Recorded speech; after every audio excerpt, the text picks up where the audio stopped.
Get ready. Welcome back to another video and the first episode of our new series focusing on abandoned parks from around the world.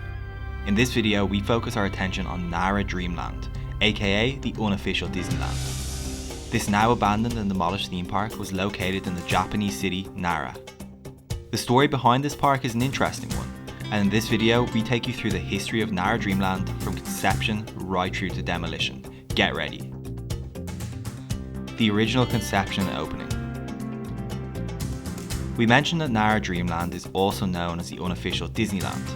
The reason for this is the park was actually supposed to be Nara Disneyland when it was originally conceived.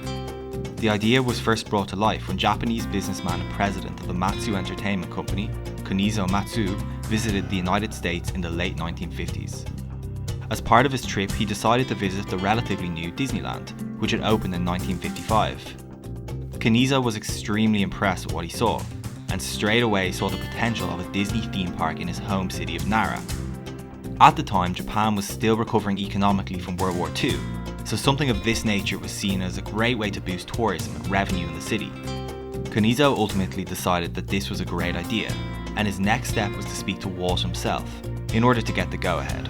As expected, Walt was bought into the idea, as he himself wanted to expand the Disney brand as much as possible.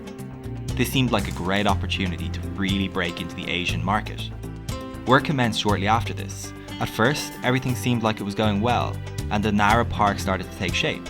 However, during construction, some complications arose, which would inevitably see Kunizo and Disney go their separate ways, before the park had reached completion. In short, the separation was caused due to a massive dispute over licensing fees for the Disney characters that would be on show at the park. With so much of the park already completed, one might have expected some kind of resolution, although in this unique case, Nara Disneyland was over before it had even begun. Nara was left with a nearly completed park without a name.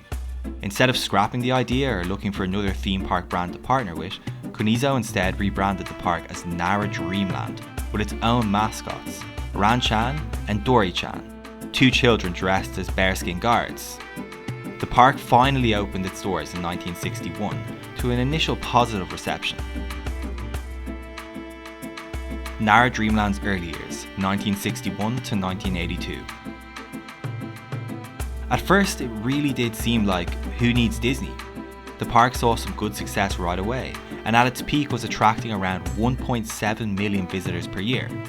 Ironically though, many of its visitors at the time probably didn't know that the park was essentially a Disney knockoff, with global communication not being then what it is today. People in Asia may not have been aware of the Disney parks far away in the United States. In terms of the actual comparison, the layout of the park was pretty much identical to that of the most classic Disney parks. Like Disneyland, the park had its central hub. This housed a castle very similar to the Sleeping Beauty Castle in California. Each land was built around the central hub to allow for easy navigation. The park also had its own versions of a steam train and Main Street USA. In terms of lands and attractions, most of these were the exact same as what you would find in California, only rebranded and potentially having a different paint job to try and distinguish themselves. It also boasted a bobsleigh attraction, identical to Matterhorn bobsleds, as well as an Autopia type ride and a monorail. Dreamland also offered a teacups attraction, a jungle cruise type ride, a log flume ride, a corkscrew coaster, and a wooden coaster among others. Before its eventual closure, the park had 6 coasters in total, which is a much higher number than official Disney parks generally have. Some would argue that this was a plus for Nara Dreamland over Disneyland. To guests who have never visited a Disney theme park, we're sure this would have looked amazing.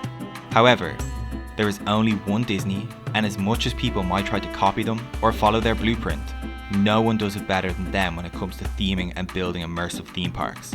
Unfortunately for Nara Dreamland, they were about to find out about this the hard way. Nara Dreamland's decline, 1983 to 2006. As we previously touched on, Nara Dreamland originally operated without any direct competition from its Disney counterparts. However, this was set to change from 1983, as the most famous theme park brand in the world was ready to take its first official step into Asia, and more specifically, Japan.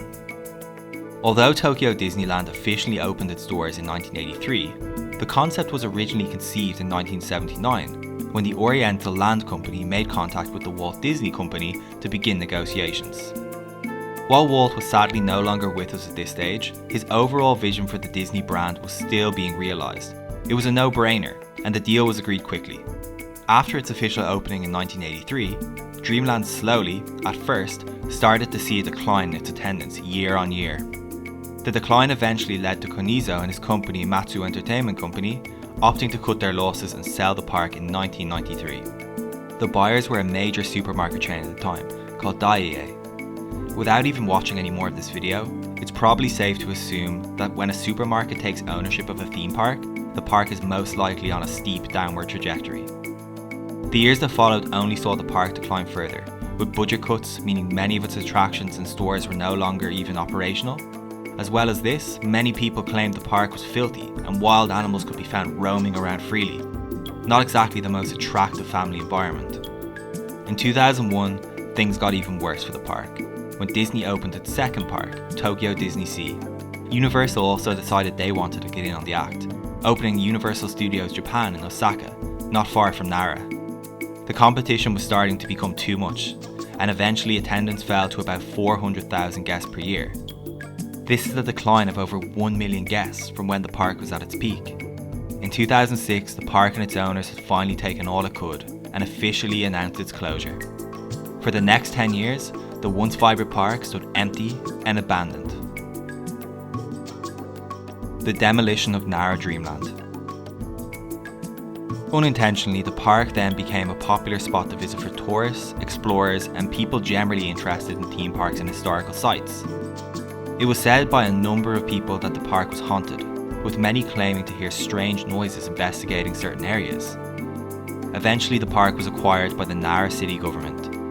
The park was then put up for auction in 2013, but subsequently received no bids. In 2015, it was again put back up for auction, and this time was purchased by an Osaka retail company for about $6 million.